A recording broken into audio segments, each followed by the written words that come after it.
पाणी द्याच्या घोषणांनी गणूर दणाणलं. ग्रामपंचायत कार्यालयाला कुलूप ठोकून ग्रामस्थांचे आंदोलन. चांदवड तालुक्यातील गणूर गावात पिण्याच्या पाण्याच्या टंचाईमुळे संतप्त झालेल्या ग्रामस्थांनी ग्रामपंचायत कार्यालयात सरपंच आणि ग्रामसेवकांना कोंडून ठेवत तीव्र आंदोलन छेडले. चांदवड तालुका हा कायम दुष्काळग्रस्त म्हणून ओळखला जातो. दरवर्षी मार्च महिन्यापासूनच पाणी टंचाईची समस्या तीव्र होते. गणूर येथेही गेल्या 3 महिन्यांपासून पाण्याचा प्रश्न गंभीर बनला आहे. ग्रामपंचायतीने पाणीपट्टीचे बिल वसूल करूनही नागरिकांना पिण्याच्या पाण्यापासून वंचित ठेवण्यात आल्याचा आरोप ग्रामस्थांनी केला आहे. याबाबत वारंवार पत्रव्यवहार आणि तोंडी पाठपुरावा करूनही प्रशासनाने दखल न घेतल्याने अखेर नागरिकांचा संयम सुटला. संतप्त महिला आणि पुरुषांनी डोक्यावर हंडे घेऊन ग्रामपंचायत कार्यालयासमोर जोरदार आंदोलन केले. यावेळी पाणी द्या अशा घोषणांनी परिसर दणाणून गेला. तसेच सरपंच, ग्रामसेवक आणि कर्मचाऱ्यांना कार्यालयात ठेवून बाहेरून कुलूप लावण्यात आले. पिण्याच्या पाण्याचा प्रश्न तात्काळ सोडवावा अशी मागणी ग्रामस्थांनी केली असून प्रशासनाने तातडीने कारवाई न केल्यास आंदोलन तीव्र करण्याचा इशाराही देण्यात आला आहे. काय सांगाल? मी गणेश बाळासाहेब ठाकरे, गणूर ग्रामपंचायत. आज गणूर ग्रामपंचायती अशी दयनीय अवस्था झाली आहे. झाले तब्बल 3 महिन्यापासून आम्ही वारंवार तोंडी तक्रारी करून देखील सरपंच, ग्रामसेवक हे कुठल्याही प्रकारचं पाण्याचं नियोजन करत नाही आहे. आज आमच्या इथं खूप बहुसंख्येनं मुस्लिम समाज असताना त्यांचा एवढा मोठा ईदचा सण झाला तरी त्यांना पाणी भेटलं नाही. त्याच्यानंतर आमच्या इथं अखंड हरिनाम सप्ताह हा खूप मोठ्या प्रमाणात होतो. रोज 1000 लोकांचं जेवण असताना तिथंसुद्धा पाण्याची कमतरता भासली आणि या ग्रामपंचायतीने एकदम निष्काळजीपणा करतात. 1 वर्षापासून त्यांनी टेंडर तयार करून ठेवलं आहे पाईपलाईन नीट करायचं आणि त्यांनी आज काल परवा काम केलं, ते बी गटारातून केलं. पाणी पण एवढं त्यांनी एकदा पाणी सोडलं, एवढं घाण पाणी सोडलं का सर्व लोक लहान मुलांसहित सर्व आजारी पडले. त्यांनी शेजारात आम्ही आज गणूर ग्रामपंचायतीला टाळा ठोकला आहे आणि तोपर्यंत जे पाण्याचं आम्हाला लेखी आश्वासन देत नाही तोपर्यंत आम्ही त्यांना कोंडूनच ठेवणार. माझं नाव मनोज कुमार रामचंद्र ठाकरे, राहणार गणूर. सांगायला अतिशय लाज वाटते, कारण की हे सरपंच पद किंवा ही ग्रामपंचायत निवडणूक ही काही दरवाजाला सरपंचाची प्लेट लावण्यासाठी नाही राहत.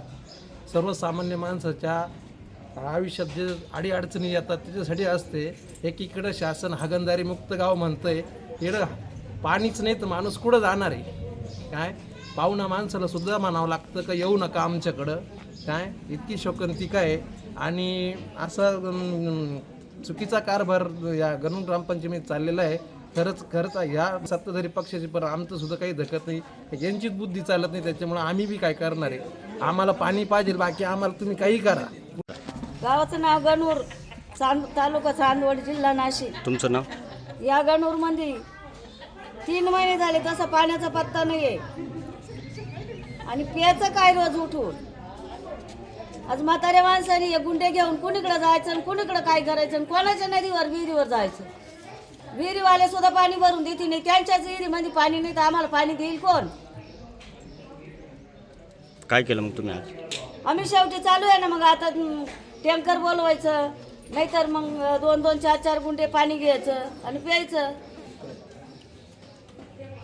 परवीन अखिल पटेल, राहणार गणूर, तालुका चांदवड, जिल्हा नाशिक. पाण्याची आम्हाला कमतरता आहे. आज मी आडवर पाणी आणायला गेले तर मला छातीमध्ये चमक निघाली, त्याच्याबद्दल मोर्चा काढला आहे. काय सांगाल? आज गणूर ग्रामपंचायतीमध्ये महिलांनी हांडा मोर्चा काढून या निम्न प्रशासनाचा आणि आमच्या ग्रामपंचायतीचा निषेध व्यक्त केला, घोषणाबाजी केली. आज 3 महिने झाले, 3 महिन्यापासून आमच्या गावात पाण्याचा थेंब मिळत नाही आहे आणि MGPला पत्र दिलं आहे. ग्रामसेवक मॅडम विविध प्रकारच्या विविध कारणं सांगून 3-3 महिने गावाला पाणी नसणारं हे एकमेव गाव आहे. काही तर तरुणांनी असं सांगितलं जर गावात पाणी आलं तर दिवाळीसारखे आम्ही फटाके वाजू. इतकी शोकांतिका पाण्यासाठी होती आणि चांदवडपासून अवघ्या 4 किलोमीटर अंतरावर असणारं आमचं गाव पाण्यानं आज व्याकुळ आहे.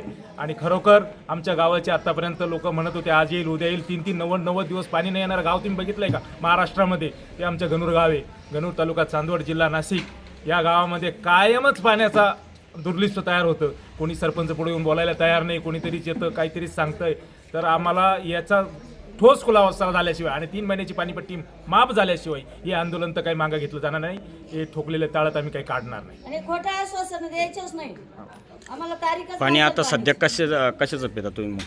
पाण्याची गोष्ट अशी, कोण मोटरसायकल जाऊन कोणाच तरी मळ्यातून, कोणीच तरी पिकअपमध्ये टँकर ठेवून, पण काही लोकांना मोटरसायकल पण नाही आहे. काही म्हातारे एकल महिला, एकल पुरुष इथं राहत आहेत. त्यांच्या पिण्याच्या आंघोळीची इतकी दुरावस्था आहे तर ते विचारायला नको.